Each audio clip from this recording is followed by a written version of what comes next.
ইকরাম হোসেন কাউসার ২০২৪ সালের ১৯ জুলাই আন্দোলনে পুলিশের গুলিতে নিহতদের একজন।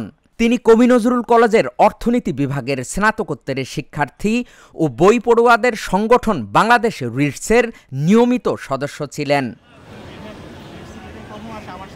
সাইলেন্ট রিডিং ইনিশিয়েটিভ বাংলাদেশ রিটসের উদ্যোগে রমনা পার্কের শহীদ ইকরাম চত্বরে ঘাসের উপর চাদর বিছিয়ে ১৮ জুলাই সংগঠনটির নিয়মিত আয়োজন।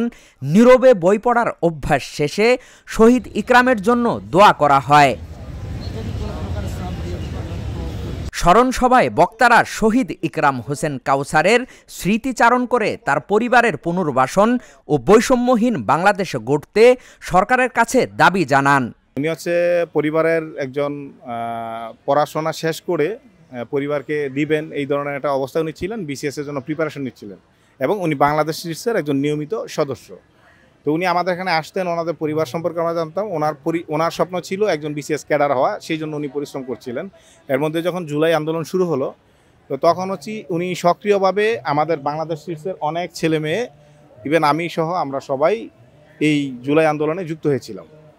তো সেই যুক্ত হওয়ার পর আমাদের বিভিন্ন স্পটের ছেলেমেয়েরা আন্দোলন করেছে, কিন্তু ইকরাম হোসেন কাউসার ভাই যেদিন নিহত হন সেদিন হচ্ছে উনি হচ্ছে আপনার ওনার মেসে যেখানে ছিল সেখান থেকে উনি যখন আন্দোলন শেষ করে দুপুরের খাবার খেয়ে বাসায় যাচ্ছিল, তখন হচ্ছে উনি স্নাইপার শটে গুলিবিদ্ধ হন। মস্তিষ্কে গুলিবিদ্ধ হয়ে উনি সাথে সাথে ওইখানে লুটিয়ে পড়েন।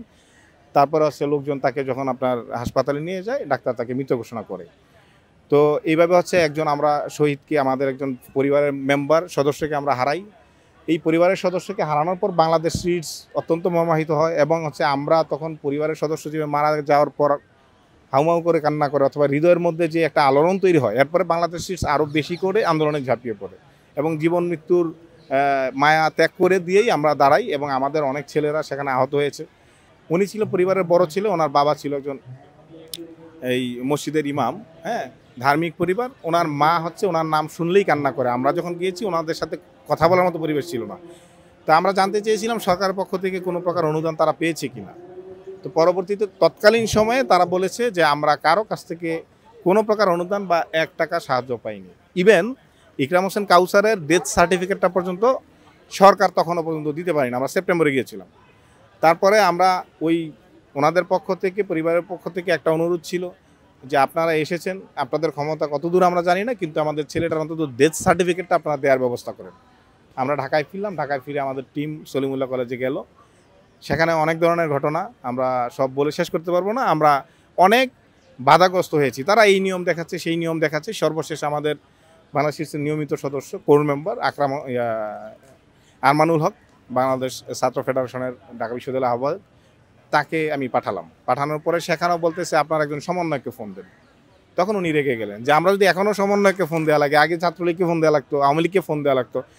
এই দৃঢ়তা দেখানোর পর তারা হচ্ছে আপনার এই ডেথ সার্টিফিকেটটা মোটামুটি ওই দিনের মধ্যেই ব্যবস্থা করে দেয়, তারা ডেথ সার্টিফিকেটটা পায়। এরপর 1 বছর অতিবাহিত হয়েছে। শহীদ পরিবারের জন্য যতটুকু আমাদের রাষ্ট্রের দায় ছিল, সেই দায়ের জায়গা থেকে কাজ হয়নি। আমরা গত সপ্তাহে আবারও যোগাযোগ করেছি। তার পরিবারের পক্ষ থেকে একটা ছোট্ট একটা অ্যামাউন্টের একটা অনুদান তারা পাশ করেছে সরকার থেকে, এখনও ওইভাবে তারা হাতে পায়নি এবং কবে আদৌ কতটুকু পাবে, সরকার পরিবর্তন হলে কি হবে, এই বিষয়গুলো নিয়ে তারা সন্দিহান তার পরিবার।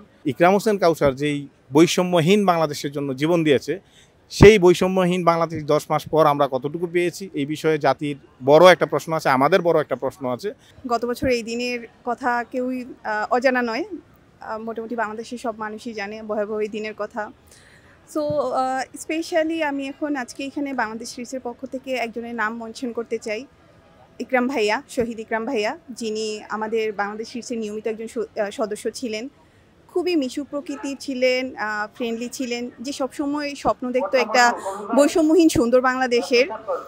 আর তারই ধারাবাহিকতায় হয়তো দেখা গেছে আমাদের এখানে জীবনটা পর্যন্ত শেষ পর্যন্ত দিয়ে গিয়েছে 19 জুলাই।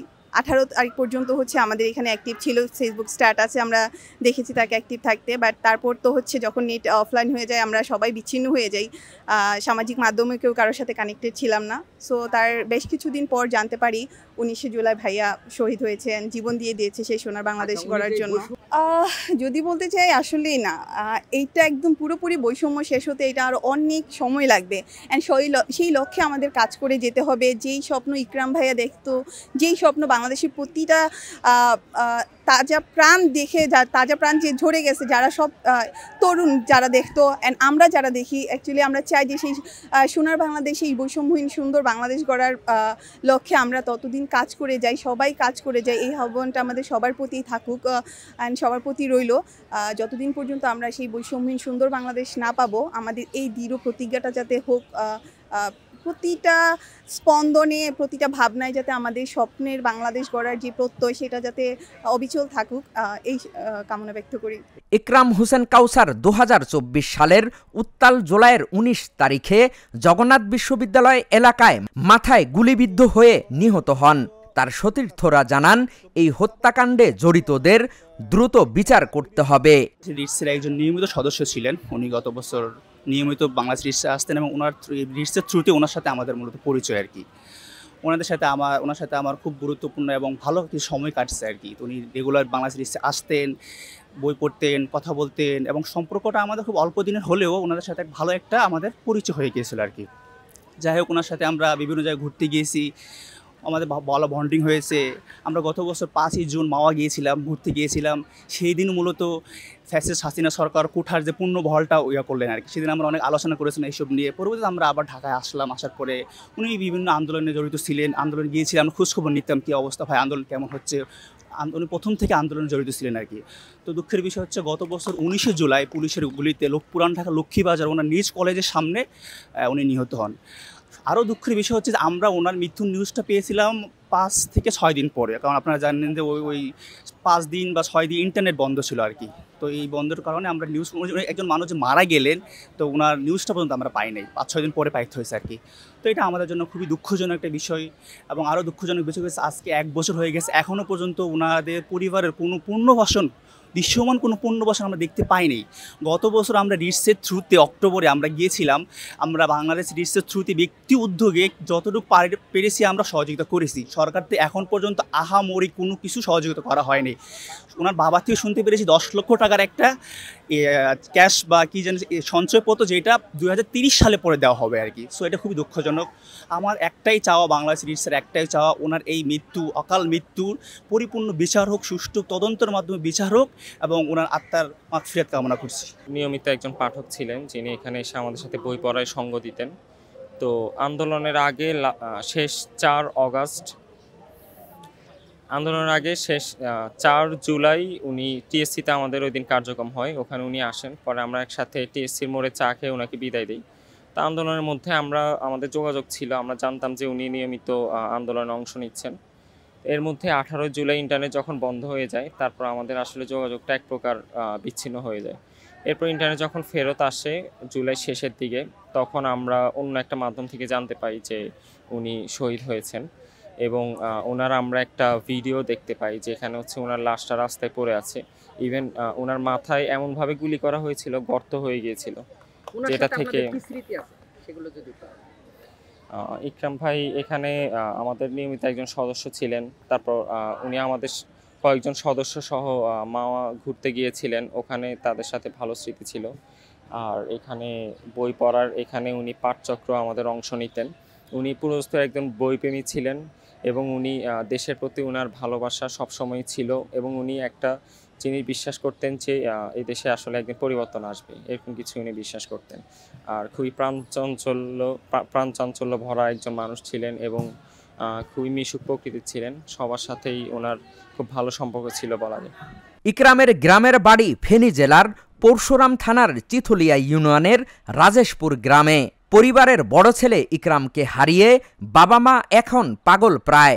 ইকরামের স্বপ্ন ছিল বিসিএস পরীক্ষায় উত্তীর্ণ হয়ে দেশ ও জাতির সেবা করবেন। তার আগেই ঘাতকের বুলেট কেড়ে নিয়েছে স্বপ্নবাস একটি তরুণের তাজা প্রাণ। অনুষ্ঠানে শহীদ ইকরামের স্মৃতি রক্ষায় রমনায় যে স্থানে প্রতি সপ্তাহে নীরবে বই পড়া হয় সেই স্থানটিকে রাষ্ট্রীয়ভাবে শহীদ ইকরাম চত্বর ঘোষণার দাবি জানান লেখক ও পাঠকরা। হাকিম মাহি, ঢাকা জার্নাল।